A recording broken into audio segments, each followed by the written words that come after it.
Hi, and welcome to this week's Duck Chatter. On this week's episode, I'm going to discuss 5 common adjustments on a duck call. Okay, I'm going to start out with the easiest one first, and that would be a call that is too hard to blow. Basically, all you do is pull your insert out, take some small scissors, and you're going to trim off some very small portions off the end of the reed that's existing in the call. So you're just going to take a small portion off, like this right here, and then put the call back together, blow the call, see if the pressure is more like what you're looking for, and if not, repeat the same step, but go very small increments. Also, if you go and cut too much off, the call will start to sound bad and will not operate correctly, so you can't go too far. And always remember that the more you cut off, the higher in pitch the call is going to go. And next on the list, I'd say the second thing would be a call that's too easy to blow. This is pretty simple as well. Basically, you're going to take the reed out of the insert, have a spare reed. We sell just regular reeds, which are long, and you're going to take your reed and square it off flush at the bottom like this right here, and then you're going to cut it about a 1/16 inch longer than the reed that was in there. Okay, take that new reed, put it in, trim you some small dog ears on it, put it back in, test it, see if the pressure's too much or about right, and if it's too hard, simply just trim just a little bit off, put it back together, and give it a try until you get your pressure right. Now if you mess up, just get you another reed and start over. But this will make a call that's too easy to blow harder to blow, and it'll also make it have a deeper sound. Next up on the list, a call that's not raspy enough. Now there's a couple ways to tackle this. The first easiest way would be to take the insert out and trim bigger dog ears on the call and try that. Put it back together, test it, and if it gets the efficiency of rasp that you would like out of it, you're done. There is a more advanced way of putting rasp in a call, and I recommend that you send it in to us for us to do this, but I will show you how to do it. Basically, you're going to sand in the cork slot where the cork goes, kind of at an angle just like this right here. Okay, on sanding inside the cork slot here, this is a really kind of dangerous spot to sand, especially if you've not done it. You got to have something, a piece of thin aluminum or steel or something that you can screw to a table basically, so the cork slot can fit in there over it like that. Otherwise you really can't sand in there. So anyway, right in here on this cork slot, you're going to sand. Now this is critical. Do not sand much in here, because if you sand too much, it's going to ruin the call. For one, the cork won't fit, and it can ruin the call quick. So you're just going to sand side to side, right at the, if you're wanting to put rasp on the call, you're going to basically raise the reed up just a little bit. So you want to sand at the front of the cork slot, right where the cork and the reed meet, and just angle it up just a bit, just like that right there. And I'm not putting hardly any pressure. Then you're going to put your reed back in and try it.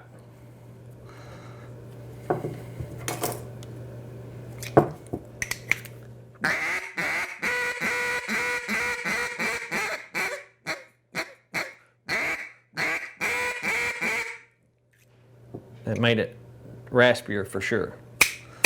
And it don't take much. And anytime you're sanding on the soundboard, a little goes a long way. So always go slow, put it back together, do a little bit of sanding, put it back together, test the call, take it back out, adjust it some more. If you try to do a whole bunch thinking you got it figured out, sand a whole bunch off because you know where you're going with it, most likely the call is going to be ruined beyond repair. If you have a call that is raspier than you would like it, this is a pretty simple fix. So this insert is too raspy. It's got very large dog ears on it. So this is an easy fix as well. I'm going to take this reed out, get a regular reed, which is a long reed. I'm going to lay this on top of that regular reed, like so. stand it up on the table or a flat surface, get it square. Then I'm gonna hold it together and I'm gonna try to cut my reed the exact same length as the one that's in it.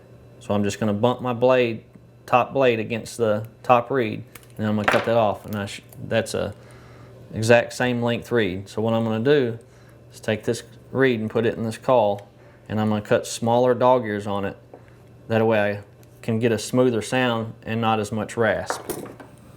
Okay, I strongly advise against anyone sanding their own caul, but if you need to or want to try to, this is some tips and tricks to help you to do that.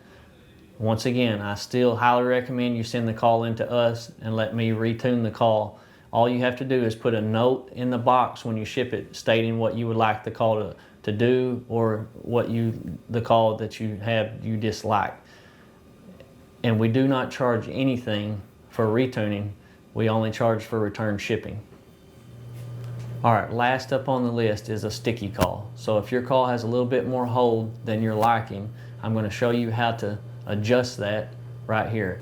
Okay, so where you're going to sand at when you're taking some hold off the caul is from this drill hole right here to the end of this insert.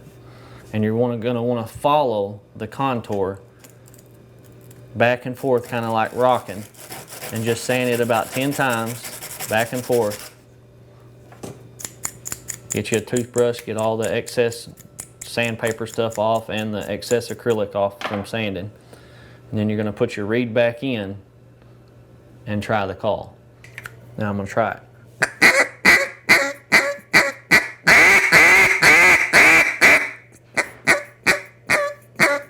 It's still got pretty good hold on this caul. So I'm going to take a little bit more off. Simply take the reed back out, lay it on the table, and I'm going to sand about 10 more times right there on the contour.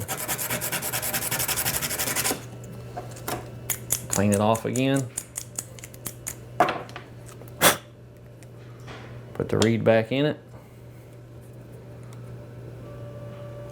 And try it again. Can you hear the difference? It's not wanting to wind near as easily, it's letting air through now.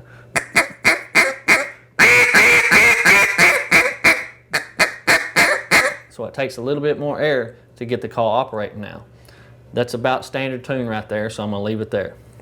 Once again, thank you for watching this week's episode of Duck Chatter. Hopefully some of those tips I went over will help you in the future.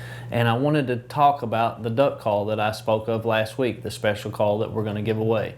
We are going to be giving away a green Bodark timber, which is Rick Dunn's favorite go-to call. He's been hunting with one of those for probably over 40 years. So what we're going to be asking for you to enter in a chance to win this duck call is you're going to have to like our Facebook page, share our post, follow us on Instagram, and also subscribe to our YouTube channel. Once we get up to 1,000 people on our new YouTube channel, we're going to give this call away. So be sure to do all the things I listed and share, and we're going to pick somebody randomly off of Facebook to give this call away. I hope you win this call. Anyway, thank you again.